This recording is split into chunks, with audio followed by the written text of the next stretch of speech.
दोस्तों BPSC TRE 2.0 से related यानी बिहार की नई शिक्षक भर्ती जो आपकी 7 से 15 के बीच जो परीक्षा हुई है, इससे रिलेटेड आप सभी के लिए बड़ी अपडेट है जिसे जानना आपको बेहद जरूरी है। तो आप सब बने रहिएगा वीडियो के लास्ट तक बिना स्किप कर। दोस्तों नए हो चैनल पे सब्सक्राइब कर लीजिएगा, बेल आइकन को प्रेस कर लीजिएगा ताकि इसी तरह की ऑथेंटिक अपडेट आप तक टाइम पर पहुंचती रहे।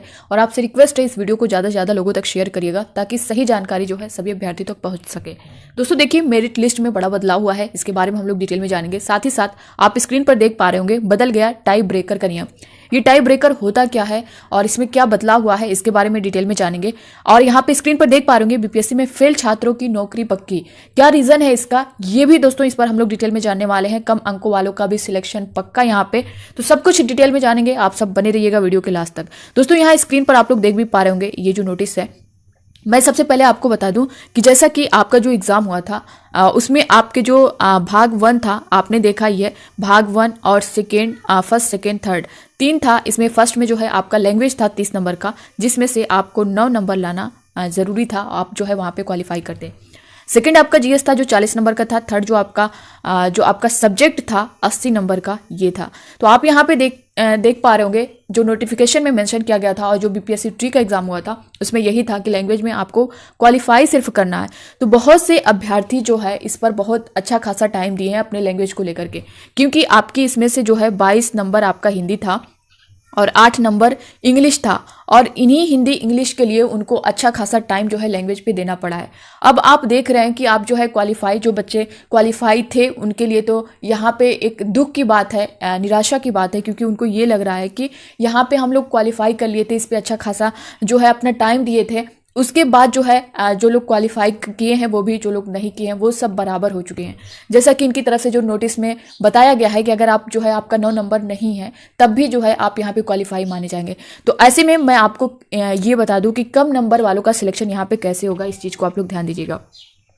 देखिए लाखों ऐसे कैंडिडेट है ना जिनका लैंग्वेज में जो है वो 9 नंबर नहीं ला पाए हैं, वो जो है क्वालिफाई नहीं कर पाए हैं। हालांकि उनके सब्जेक्ट में देखा जाए, सब्जेक्ट में उनके नंबर 80 प्लस हैं, 90 प्लस हैं, क्योंकि उन्होंने हिंदी और इंग्लिश पर ज़्यादा न ध्यान दे करके अपने सब्जेक्ट पर ध्यान दिया है, ताकि हम जो है ज़्यादा से ज़्यादा स्कोर कर पाएँ। क्योंकि लैंग्वेज में तो हमें बस क्वालिफाई लेना है, 9 से 10 नंबर लेना है, उतना तो आ ही जाएगा। तो बहुत से ऐसे कैंडिडेट थे जिन्होंने हिंदी इंग्लिश को टच ही नहीं किया है, सिर्फ वो अपने जो है सब्जेक्ट पर फोकस करते रहे हैं। तो आप देख सकते हैं, और वही अभ्यर्थी, कुछ अभ्यर्थी जो थे जिनको ये था कि जब हम लैंग्वेज में ही क्वालिफाई नहीं रहेंगे तो हम अपना सब्जेक्ट जो 120 नंबर है उसमें क्वालिफाई या अच्छा नंबर ला करके क्या करेंगे। पिछली बार अगर आपने देखा होगा कि बहुत से ऐसे अभ्यर्थी थे, हजारों ऐसे अभ्यर्थी थे, कई हजार अभ्यर्थी थे जिसकी नोटिस भी जारी की गई थी, जिसमें वो अच्छे खासे नंबर उनके थे अपने सब्जेक्ट में। 120 में से अच्छे नंबर थे, किसी के 70 प्लस थे तो किसी के 80 प्लस थे, पीआरटी की मैं बता दूं या फिर किसी की भी। तो उसमें जो है अच्छा खासा नंबर ला करके भी, जैसा कि आप देखेंगे कट ऑफ जो गई थी, मेल की 67 गई थी और फीमेल की 57 गई थी। तो आप देख सकते हैं इससे ज़्यादा उन बच्चों के नंबर थे, लेकिन उनका लिस्ट में नाम नहीं था। क्यों नहीं था? रीज़न यही था कि उन्होंने जो है बीपीएससी के जो चेयरमैन तक अपनी बातें पहुंचाई कि हमारा इतना नंबर होने के बावजूद भी हमारा नाम क्यों नहीं है, हमारा चयन क्यों नहीं हुआ। तो बीपीएससी के चेयरमैन द्वारा जो है उनकी तरफ से एक नोटिस जारी की गई थी, जिसमें साफ साफ जो सभी बच्चों ने क्वेश्चन किया था उनका रिप्लाई किया गया था। बीपीएससी के चेयरमैन अतुल प्रसाद जी ने साफ तौर पर कहा था कि इसलिए जो है आपका सिलेक्शन लिस्ट में नाम नहीं है, आपका चयन नहीं हुआ है, क्योंकि आप सब जो है लैंग्वेज में क्वालिफाई नहीं कर पाए हैं। तो यही रीज़न था उसमें जो है, अगर आप लैंग्वेज में नहीं क्वालिफाई थे तो वहां बाहर कर दिया गया था। तो वही चीज़ें आप यहाँ पे देख सकते हैं, वही सारा प्रोसेस चल रहा था, फिर अचानक से ये चेंज कर दिया जाता है, जिसमें बहुत से अभ्यर्थी जिन्होंने अच्छा खासा टाइम दिया है अपना लैंग्वेज पर, उनको जो है वो लोग यहाँ पे दुख में हैं, निराश हैं और आक्रोश दिख रहा है उनके अंदर। वही बच्चे जिनके लैंग्वेज में वो फेल थे, अब यहाँ पे वो पास हो चुके हैं और यहाँ पे उनका जो है सिलेक्शन होना ही होना है, जब उनके अच्छे खासे नंबर हैं और लैंग्वेज में फेल होते हुए भी वो यहाँ पे जो है उन बच्चों से आगे निकल जाएंगे। तो ये थी इससे रिलेटेड। बाकी दोस्तों आप लोग स्क्रीन पर ये आर्टिकल देख पा रहे होंगे, शिक्षक नियुक्ति परीक्षा का दूसरा चरण, बीपीएससी ने लिया फैसला, भाषा में पास होना जरूरी नहीं। आप देख सकते हैं इसके बारे में पूरा डिटेल दिया गया है। साथ ही साथ यहाँ पे देख पा रहे होंगे दूसरे चरण भाषा के अंक को 0 कर दिया है। बीपीएससी के परीक्षा नियंत्रक ने कहा कि वर्ग 1 से 5 को छोड़कर, यानी 1 से 5 जो था वही रहेगा, उसमें जो है क्वालिफाई चाहिए लैंग्वेज में यानी भाग 1 में, लेकिन अदर उसके अलावा जो 6 to 8 है, 9 to 10, 11 to 12 इन लोगों में नहीं चाहिए। तो आप लोग अगर उसमें क्वालिफाई नहीं है फिर भी जो है आप काउंट किए जाएंगे, आप फेल नहीं होंगे, आपका सिलेक्शन होगा। यहाँ पे देख सकते हैं सामान्य अध्ययन और विषय के लिए 2 अलग अलग पेपर की परीक्षा के बजाय एक ही पेपर की परीक्षा हुई। हर शिक्षक श्रेणी के अभ्यर्थियों को 150 प्रश्नों वाली एक प्रश्न पुस्तिका दी गई जो 3 अलग अलग खंडों में बटी थी। खंड 1 में 30 अंक, यहाँ पे देख सकते हैं जो मैंने बताया अभी आपको। खंड फर्स्ट में जो है 30 अंक थे, यह क्वालिफाइंग था जिसे बीपीएससी ने सोमवार को खत्म कर दिया है। आप देख सकते हैं साफ साफ तौर पे यहाँ पे बताया गया है कि जो आपका क्वालिफाइंग 30 नंबर का था उसको जो है खत्म कर दिया गया है। खंड 2 में सामान्य अध्ययन के 40 प्रश्न और खंड 3 में विषय के 80 प्रश्न थे। इन दोनों खंडों के 120 प्रश्न के अंकों के आधार पर मेधा सूची बनेगी। आपकी जो मेधा सूची बनेगी वो 120 नंबर पर ही होगी, लेकिन 30 में से आपको क्वालिफाई करना कोई जरूरी नहीं। आप चाहे 1 नंबर पाए हो या फिर 2 नंबर पाए हो या फिर आप जो है कितना भी नंबर पाए होंगे उसका कोई मतलब नहीं यहाँ पे। लेकिन वही है कि जो बच्चे इसमें फेल थे वो यहाँ पे बाहर हो जाते, जिससे कुछ कट ऑफ नीचे गिरती और जो बच्चे अदर वाले थे उनको यहाँ पे चांस मिल जाता, मगर अब ये बाहर यहाँ से नहीं होंगे। दूसरा यहाँ पे देख पा रहे होंगे क्वालिफाइंग में हिंदी और अंग्रेजी मिलाकर लाने थे 9 अंक, लेकिन इसे खत्म कर दिया गया। आप देख सकते हैं साफ तौर पे यहाँ पे बताया गया है। दूसरा, एनआईओएस से डीएलएड करने वाले अभ्यर्थी यदि बीएड पास है तो योग्यता संशोधित करें। इनकी तरफ से एक नोटिस जारी की गई थी जिसमें डीएलएड रेगुलर और एनआईओएस को लेकर के जो करेक्शन करना था, तो डीएलएड एनआईओएस वाले जो हैं वो लोग जो है अगर जो बीएड की डिग्री रखते हैं, योग्यता रखते हैं, तो वो वहाँ पे करेक्शन कर सकते हैं। इन द्वारा बताया गया है।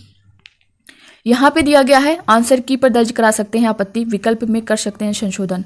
तो ये सारी चीजें बताई गई हैं, उसकी डेट भी दी गई है 19 से 20 तक। और दोस्तों जो आंसर की आपकी आई हुई थी फाइनल, जो प्रोविजनल आंसर की आई है, उसमें आपने देखा होगा कि कुछ में चेंज किए गए हैं, कुछ बहुत से अभ्यर्थी जो है जिस पर आपत्ति किए थे कुछ में किसी में किए गए हैं, किसी में नहीं किए गए हैं। लेकिन जो अभ्यर्थी हैं वो संतुष्ट नहीं है इन सारी चीज़ों को लेकर के, वो जो है फिर से यहाँ पे चैलेंज करने की बात कर रहे हैं। तो फिर से चैलेंज होगा, तो फिर से रिवाइज आंसर की आएगी और उसकी डेट 19/20 को दी गई है। आप 2 दिन में कर सकते हैं और 500 फी पेमेंट आपको करना होगा। तो जो भी संतुष्ट नहीं अभ्यर्थी यहाँ पे कर सकते हैं। यहाँ पे आप ये भी देख सकते हैं विकल्प में कर सकते हैं संशोधन। बीपीएससी शिक्षक नियुक्ति परीक्षा के तहत अनुसूचित जाति एवं जनजाति कल्याण विभाग से संबंधित रिक्तियां विलंब से प्राप्त होने के कारण शिक्षा विभाग के अंतर्गत दिखाई गई रिक्तियों में ही शामिल किया गया है। इसके लिए कोई अलग से आवेदन शुल्क नहीं लिया गया था। अनुसूचित जाति एवं जनजाति कल्याण विभाग को अंग्रेजी वर्णमाला क्रम में जिलों की सूची के अंत में शामिल करते हुए संयुक्त सूची के क्रम में जिला व विभाग आवंटित किया जाएगा। तो इसके लिए भी जो है यहाँ पे नोटिस दी गई है। साथ ही साथ दोस्तों यहाँ पे हम लोग इसकी बात कर लेते हैं टाई ब्रेकर को लेकर के। ये क्या है दोस्तों? देखिए टाई ब्रेकर की अगर हम लोग बात करें तो जैसा कि बहुत से अभ्यर्थी यहाँ पे अगर हम लोग 120 की बात करें, 120 में ठीक है, अगर जो आपका सब्जेक्ट है 80 नंबर का, ठीक है, 80 में से मान लीजिए 2 कैंडिडेट हैं यहाँ पे, ठीक है। अगर मान लीजिए एक बच्चा जो है यहाँ पे मान लीजिए 50 नंबर लाता है, इसमें से 80 में से 50 लाता है, वहीं दूसरा बच्चा भी 50 नंबर उसके हैं, तो दोनों के सेम है, तो इसमें किसका चयन किया जाएगा, ये जो है एक दुविधा वाली बात है। तो जब यहाँ पे इनको देखा जाएगा तो उसके बाद जब सेम है तो उसके बाद जो है लैंग्वेज में देखा जाएगा, ठीक है। लैंग्वेज वाला जो आपका पेपर है 30 में से आपके कितने बन रहे हैं। अगर ये सारी चीज़ें सेम है तो फिर उसको देखा जाएगा। मान लीजिए उसमें कम ज़्यादा है तो उस हिसाब से जो है ये उनको क्लियर कर दिया जाएगा। लेकिन अगर वहाँ पे भी मान लीजिए 30 में से कुछ बच्चों के 15-15 मान लीजिए हैं, तो यहाँ पे अगर सेम यहाँ पे भी दिख रहा है तो फिर उसके बाद जो है डेट ऑफ बर्थ दोनों बच्चों की देखी जाएगी। डेट ऑफ बर्थ मान लीजिए अलग अलग है, जिनकी ज़्यादा होगी उनको जो है वरीयता दी जाएगी। बीपीएससी के जो चेयरमैन है उनकी तरफ से साफ तौर पर बताया गया है कि जिन अभ्यर्थी की डेट ऑफ बर्थ ज़्यादा होगी उन्हें वरीयता दी जाएगी।